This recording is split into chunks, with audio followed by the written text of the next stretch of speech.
This is Mike Maloney, and Mike is my gold expert. And the reason gold is so important, gold and silver, is because gold and silver is God's money. It's money made by God. And then in 1971, the U.S. government, under President Nixon, took God's money and turned it into man-made money. Never in the history of the world, this is the thing, never in the history of the world has this ever happened.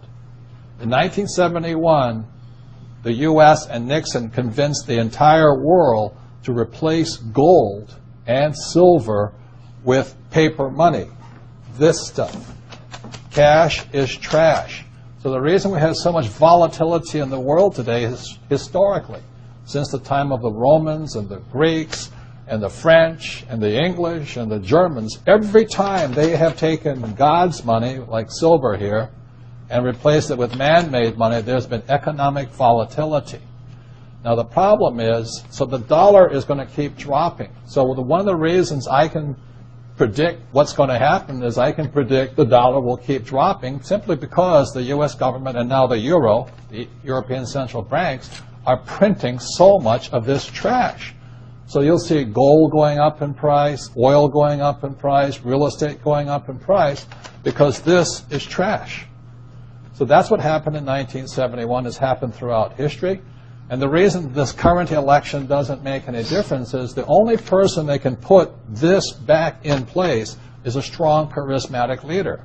People like Julius Caesar, Napoleon. That's why they were such great leaders, was they actually replaced this with this.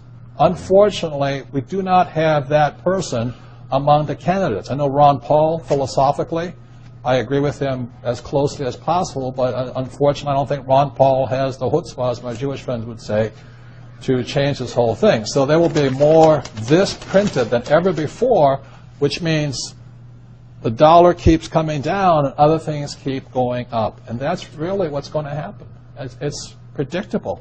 And eventually, this will go to its true worth, zero. So all of you savers out there and people trying to save this trash, you're going to lose big time. With that, Mike Maloney.